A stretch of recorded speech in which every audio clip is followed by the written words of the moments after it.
All right, everybody, welcome back to HiFly Radio. So, continuing on with the excuse me, with the elevators, I finally got the missing part in today. It took a little longer than I thought, which kind of sucked because I didn't get to do anything on it this weekend.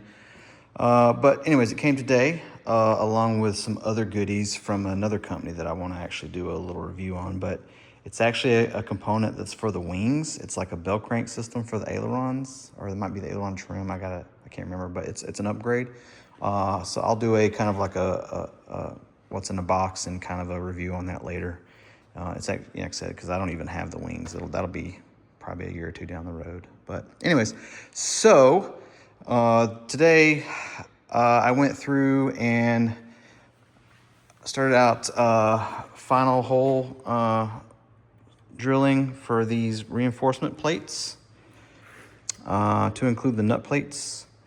And then I installed the missing part on the counterbalance section / tip of the elevator.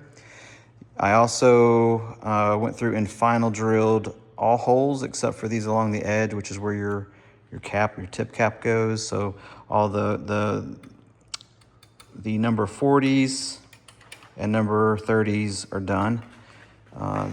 And I also put these L brackets on the tip here, which those are Clecoed. I had these originally in the wrong spot. I had them here for some reason. I just didn't look at the picture, so I had to move that from here to here. So you have these two closeout brackets, as they call them, at the end. And I got to check to see if the skin goes on the out. I think the skin's probably going to end up going on the outside of it from what it looks like, so I'll have to pop that loose. But no big deal. That's easy because I haven't riveted yet. But that's what you always do, man. You put it together, double check, and before you go riveting things. But so the last thing I just did was put the tips, the counterbalance tips on. There is a question. I'm pretty sure I know the answer, but I just want to make sure.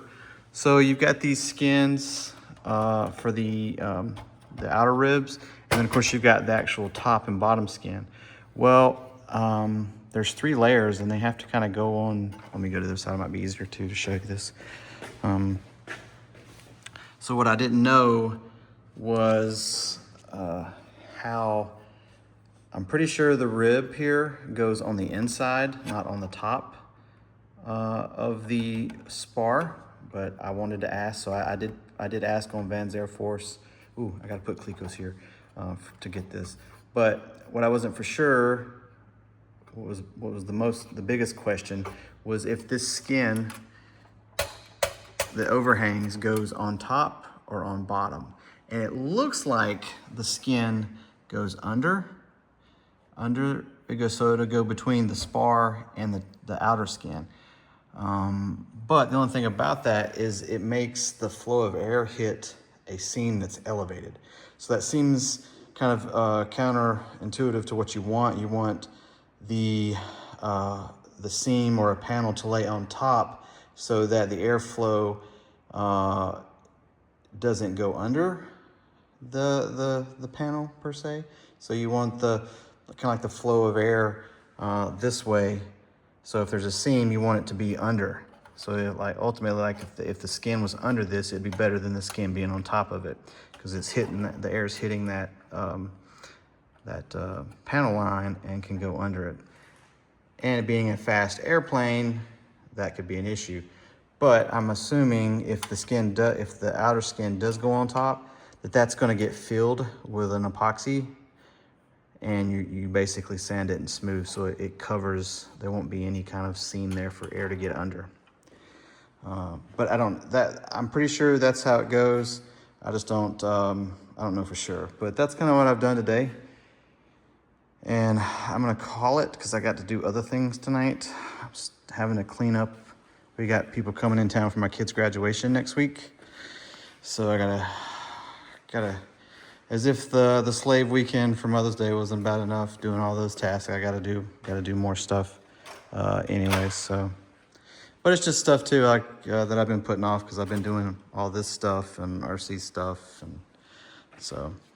But yeah, just a quick update for this, and yeah, next thing will be I got to do the little angled pieces that go here. I got to cut those, and then of course put the top on, and essentially just clecoing everything together for the final time, and then we start match drilling. I've got to make these little ribs that go in here inside this extension part of the actual elevator, which are made out of like a, it's like a foam type board. And then of course I've got to make the actual trim tabs. I think that comes after I put the skin on, so it goes quick. A lot of prep. Like I said, you essentially are going to assemble everything, and then you will take it all back apart, deburr, dimple what needs to be dimpled, and then you cleco it all back together, and then you start riveting. So you essentially do it, take it apart and put it back together like 3 times. So, joy. We love it. It's fantastic. I love this. You guys take it easy. Don't forget to subscribe. It helps out the channel. Thumbs up, thumbs down, any kind of comments. Always down for questions and stuff. So you guys have a good one. Rock on.